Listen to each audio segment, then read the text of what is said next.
Hello, our friends, Evolutionary Energy Arts family. Hello there, welcome back. Hey there, Hearts Ohm family. Hey there, hey there. So, guys, we are going to talk about another goddess, and we want to thank you guys for being subscribed to all three channels. And again, in case you haven't noticed, you could get to our website right there, over here, and then you have Patreon, you have Ko-Fi, and you have the other two channels. These little quick links are on all three channels. Thank you for your support. Patreons, we couldn't do it without you guys. There's 119 of you out there. And, again, thank you guys so much. We appreciate each and every one of you. Thank you. Absolutely. You are what makes it possible to do these videos. Also, those that are supporting us on Ko-Fi. Definitely thanks, guys.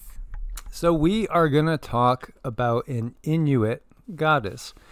This is Sedna, and Sedna is again Inuit, and we're talking again about up in Alaska and other areas as well. Definitely in the colder reaches. A little bit too cold for Cindy and I. Yesterday, Cindy was in the house. It was 72 degrees, and she had a winter parka on. I kind of get like that. I do. She does. She absolutely does. And we see, this is actually the card I pulled because we have like 20-something decks of various tarot cards that we've accumulated over the years. And the inspiration, I don't know if it was the guides that told Cindy or she just felt like she was like, let's just pull randomly and let's communicate about these different goddess energies. Right. Well, that's the guides. And, when we ask for some inspiration, that's what they come up with. They feel that would be the best thing we could put out there for people is to bring an understanding about all of these different ages and all of these different beings who came here to make a difference. Yes. And we never want to insult anyone. We never want to put anything in a negative light. One of the things that I want to get across too is that even in let's say the more isolated traditions, there still can be things that go astray as far as the stories, the mythologies. I mean, it's human nature. Remember in school playing telephone? Remember in my classes, we usually had 21 to 25 kids, I think was typical. You put them in a circle and you start with Johnny. He tells Nancy a story. By the time you get all the way around to the last kids, that story is totally different. That story is just way off. Yes. Absolutely. And in these times, too, we have the dark energy, the dark control grid that even infiltrates the smaller traditions. Now, the smaller traditions and, the more isolated, usually it should be, you would think, the more authentic. But everywhere we go, we have this, blurring and distortion of energies. And one thing that happens, too, is you got to recognize, too, so many of the gods and goddesses, when we get down to it, they're people. They're people. Now, they might not be human. They might not be Homo sapiens. They might be something a little different. In most cases, that's exactly what we're talking about. Right. I mean, remember, in so many ways, they're human as well, and they had an experience as well. But that's why we like to always talk to you guys about finding out who you are, finding your center. I mean, that's what spirituality really truly is about. It's about learning about you. Once you have your baseline and then you're taking in information around you, that's when you attract in the right things. And if it's just not sitting right with you, set it aside. Just set it aside. Let it sit there and see if it makes its way and becomes helpful. So we always want to be checking information with our heart. And you see the card here says, Sedna, infinite supply, you are supplied for today and all of your tomorrows.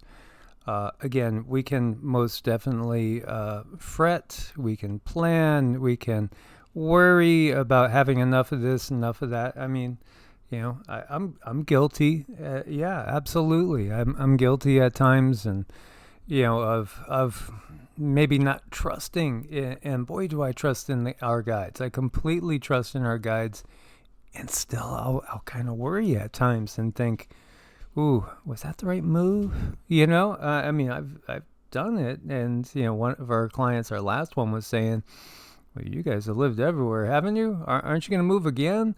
Yeah, you know, it isn't really, it's not from lack of trust in the guides in that sense, but it's also ebbing and flowing with energies.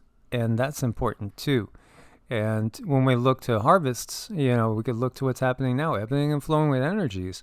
Well, you know, the harvests haven't been so good. There's many reasons for that. And this is talking about all that. When we start looking at these archetypal forces, a lot of people and beings get turned into archetypal forces. And then at the same time, we are all made up of archetypal forces. Mm-hmm. There's so many different aspects of us. And, you know, we had a nice talk with hi, Jane. We always have a nice talk with Jane every 2 weeks, and we look forward to it because she's so inspirational. But we got to talking about higher self, dominant guides, subdominant guides, ancestors, angels, and gosh, how do you tell them all apart? You know, but at first, again, you got to get to know you, and then you start looking outside of yourself. And then when we pull up these goddesses, Mike and I, we have done our mantras, we have done our meditations, and we go to the tarot cards, and we see who wants to speak. So this is what makes this goddess special today. She wants to speak to you. She wants to integrate into your life. If you could use her energy, she's certainly there. You know, there's some things that we see over and over again in these myths. And it's, if you are a student of any particular mythology set, like if you're studying the Sumerian mythologies, if you're studying maybe the Nordic, you know, Germanic, maybe it's Celtic, whatever it is, you'll find that sometimes these myths will overlap with others. Again, it can be because there's a universal nature to these things. Also, they could be echoing remembrances of key events in the past. But also, a lot of times there's distortions. And, you know, it was this morning, there was a Gaia show that we put briefly up, and I'm listening to it. And I'm starting to feel, God, that same old energy, like as if I was watching CNN, Fox, or MSNBC, or if I was watching, you know, a preacher in a pulpit, and it could be any type of, you know, particular denomination or even different religions. When they start spinning certain things, because they're blurring lines, and there are distortions out there about who these beings are, and there are tendencies again to, you know, say, you know, they're all the same. You know, Enki is Poseidon, and that's Shiva, and that's Osiris too. And it's like, no, you got to use your discernment. You know, it's that sense of knowing that really needs to be developed. It really needs to be developed, and you have to prioritize that. So, you know, again, meditation and mantras. I think mantras are they're so amazing, and doing them verbally, resonating them. So maybe it develops over time, but whenever I just start to do one repetition of a mantra, I feel every chakra just come to life. I mean, I always feel them 24/7, 365, but they go to like a much higher stage of function, and they're wide open. And, you know, we can get information. This is the beauty of things. We can contact Sedna and find out, well, who are you? Because if we're just listening to the stories, yeah, we might not get the clear picture. And so, you know, there's multiple myths out there about her. She is the goddess of the sea and marine animals. Again, this is Inuit mythology. She's also known as the mother of the sea or the mistress of the sea. It's a creation myth, and she ends up coming to rule over what's called ad livum.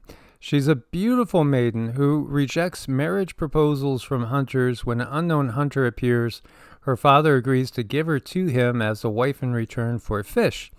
Now, you'll find that from stories all over. There's even biblical stories that mimic that. He gives her to the hunter, who takes her to a large nest on a cliff, revealing his true form, a great bird spirit. Now, shapeshifters. You'll find there are shapeshifters in all different traditions as well. Her father attempts to rescue her, but the spirit gets angry, causing a great storm. In desperation, the father throws her into the sea, attempting to cling to the kayak. Her hands freeze and her fingers fall off, becoming the creatures of the sea. Now, in other mythology, in some other versions, her father actually gets mad at her because she refuses to go with them, and he actually cuts her fingers off. So you'll find different stories, again, showing how everything is kind of distorted. But again, they're trying to give you a universal truth at the same time as recounting something that's probably based on some sort of reality. And so she falls into the bottom of the sea and she grows a fishtail. Oh, so she's becoming a mermaid type creature. So, she has the power to control and in possession of all marine animals. She's represented as a giant mermaid. Her hands have no fingers, and she's calling on the fishes. She calls on the fishes, and they will answer her. So, again, this, in my mind, and I'm going to let Cindy, because Cindy is connecting to her energy. But into my mind, again, this is kind of recalling those people that we talk about as settling Lemuria and Mu, who were people of the water. They came from a planet that was, a water-based planet, water-based society.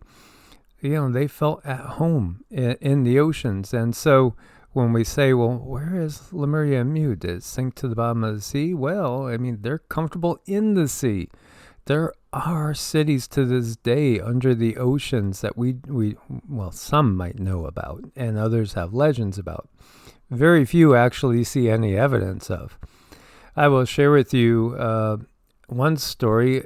I was falling asleep on a raft off Venice Beach. No, actually it was Nokomis. This was off of Nokomis Beach. And I had drifted like 150 yards, 200 yards, and I didn't notice I was that far out. I was just on one of those nice, 2x6 mats that you could kind of comfortably just float around in. And when I noticed I was so far out, I started to paddle myself in, but I saw something that I swear looked like the torso of a man farther out than I was. And I was trying to say, who's out there swimming that far out?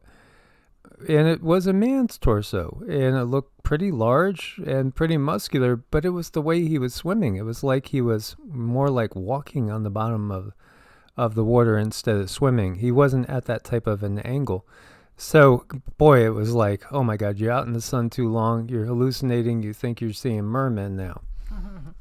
Yeah, I mean, sometimes we get little nuggets like that in life, little things that happen that have no explanation, and it's just like the human psyche to want to go back and find that explanation, make it fit in with my 3D realm. So that's what people usually find themselves doing when they have a vision of something of that nature. But when I was connecting to her, the water is significant because we're looking at emotions. She's very, very good with animals, not just sea creatures. She's very good with our pets. So if you're having a pet that is having a problem, she's a really good medium for helping to heal that pet or giving you the information so that you can find out what your pet might need. And many times it could be something emotional. And that's what she's very good about getting across. She's extremely nurturing. And I keep seeing her nurture many different animals around her. So it's like she's always just surrounded and nurturing and being a very, very gentle energy, a very pleasant energy. And the part that keeps coming back around is the emotional nature of her healing between you and your pets. So finding that emotional core, because whenever we have traumas in life, it's going to go back to some type of emotion. And that includes our pets too. When they go through traumas, there might be something stuck that's in their energy body that they were not able to process out. And she would be able to help you find that, nurture that pet, love that pet, figure out what this issue is so it can be brought to the surface and be processed out. And ultimately, your pet can heal. It's interesting. Sedna, they've named a heavenly body after Sedna. And, her legend was known all the way from Greenland to Alaska. That's a big span. That's a really big span, to have a legend of a being with the same name. Yeah, it is. But her energy is very big, and she is expansive, and she does have a way of reaching out toward lots of different beings and helping many. So what she does is she's like, she multitasks. I mean, she's kind of everywhere all the time. Absolutely. So hopefully you guys got something out of this. Is there anything else you would want to include about the energy of Sedna and this particular being? Anything that she wants to get across? Because she's also basically thought of as the energy of having thankfulness for what you do have as opposed to longing for what we don't have. Yes, definitely really put yourself in the now. She would like to convey that. Make sure you're always living in the now when you're working with your pets. But she's also wanting to convey a level of trust in reading your heart. And when you're trying to figure out what's wrong with your pet, she's saying trust. Trust the information that comes. Don't just knock it away. Understand that these things, whatever that might be, it's relevant and it's pertinent. And that can go for your own heart too, because us and our pets are so interconnected and intertwined. Our pets can be a reflection of what might be going wrong in our life as well. So she wants to convey that. Well, thank you so much, my dear. And thank you guys so much for joining us. Make sure again to have yourself subscribed, and please do share these videos. And as always, God bless and namaste. Namaste.